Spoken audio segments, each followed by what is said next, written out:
गांव में सुबह हमेशा अलग होती है। शहर की तरह यहां गाड़ियों का शोर या फैक्ट्रियों की भनभनाहट नहीं होती, बल्कि यहां मुर्गे की बांग, गौशाला से आती घंटियों की मधुर झंकार और खेतों से आती ताजी मिट्टी की खुशबू होती है। रामू 32 साल का एक साधारण किसान अपनी झोपड़ीनुमा कच्ची हवेली के बरामदे में खाट पर बैठा सूरज की पहली किरणों को ताक रहा था। उसकी आंखों में नींद की सुस्ती कम और चिंताओं की परछाइयां ज्यादा थीं। खेत में गेहूं की फसल लहलहा रही थी, लेकिन इस बार बारिश समय पर नहीं हुई थी और बिजली भी अक्सर गुल रहती थी। उसके पिता हरिराम अब उम्र के उस पड़ाव पर थे जहां हाथ में हल पकड़ना भारी लगता था। रामू बेटा, आज नलकूप का पानी कम है, खेत सिंचाई में देरी हो रही है, पिता ने खांसते हुए कहा। रामू ने मुस्कुराकर जवाब दिया, हां बापू, आज ट्यूबवेल वाले से बात कर लूंगा। गांव के लोग रामू को मेहनती और ईमानदार मानते थे, लेकिन उसे अपनी किस्मत से हमेशा शिकायत रही। पढ़ाई में अच्छा था, लेकिन पैसों की कमी के कारण 10वीं के बाद पढ़ाई छोड़नी पड़ी।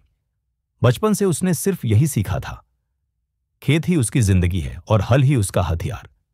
इस साल का मौसम रामू के लिए चुनौती लेकर आया। सरकार ने खाद और बीज पर सब्सिडी का वादा किया था, लेकिन कागजी घोषणाओं से पेट नहीं भरता। गांव का महाजन लाला रतन लाल हमेशा की तरह ब्याज पर पैसे देने को तैयार था, लेकिन 5% मासिक ब्याज। रामू जानता था कि यह सौदा उसकी कमर तोड़ देगा, पर मजबूरी में उसने उधार ले लिया। खेत में काम शुरू हुआ। सुबह 4 बजे से लेकर शाम तक रामू और उसकी पत्नी गौरी दोनों खेत में पसीना बहाते।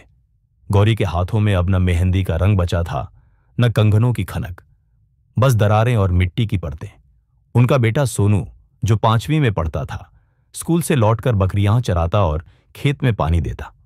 गांव का जीवन सिर्फ मेहनत नहीं, कुछ छोटे छोटे सुख भी देता है, जैसे हर रविवार को गांव के चौपाल में इकट्ठा होना, मिट्टी के चूल्हे पर बनती गर्म चाय की चुस्कियां लेना और बैलगाड़ी की सैर करना। लेकिन सुख का यह स्वाद ज्यादा देर नहीं टिकता।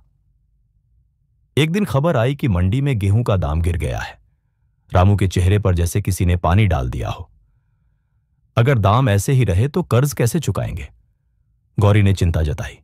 रामू ने बस इतना कहा, देख लेंगे, धरती हमें भूखा नहीं रखेगी। बरसात का मौसम आया, लेकिन आसमान जैसे रूठ गया था। बादल आते, गरजते और बिना बरसे लौट जाते। खेत की फसल पीली पड़ने लगी। रामू का दिल भी उसी रंग का हो गया, फीका और उदास। उसी दौरान महाजन ने कर्ज वापस मांगना शुरू कर दिया। रामू, ब्याज बढ़ता जा रहा है, अगर महीने के भीतर पैसे नहीं मिले तो खेत गिरवी रखना पड़ेगा, रतनलाल ने धमकाया। गांव के लोग सलाह देने लगे कि शहर जाओ, मजदूरी करो, खेत बच जाएगा। लेकिन रामू के लिए खेत छोड़ना ऐसा था जैसे किसी के दिल से धड़कन निकाल लेना। एक दिन गांव में सरकारी कृषि अधिकारी आए।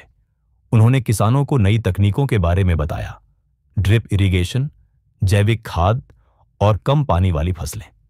रामू ने ध्यान से सुना और तय किया कि वह बदलाव करेगा।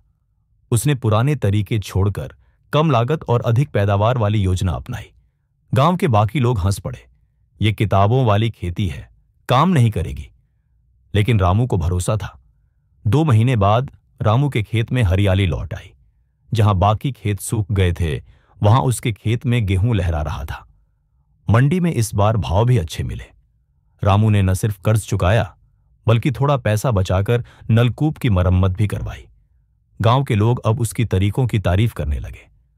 महाजन भी मीठी बोली में बात करने लगा। साल बीता और अब रामू गांव में मिसाल बन चुका था। उसने बाकी किसानों को भी नई तकनीकें सिखाईं। गांव में पहली बार ऐसा हुआ कि कोई किसान बिना कर्ज डूबे साल निकाल पाया। रामू ने अपने बेटे सोनू को पढ़ाने का फैसला किया। तू पढ़ लिखकर कुछ बड़ा कर, खेत का बेटा होकर भी कलम चला। गौरी की आंखों में लंबे समय बाद चमक लौटी। गांव के चौपाल पर रामू ने कहा, हम धरती के बेटे हैं, अगर हम बदलना सीख लें तो कोई हमें मिटा नहीं सकता। अगर आपको कहानी पसंद आई तो लाइक, सब्सक्राइब करना ना भूले। मिलते हैं।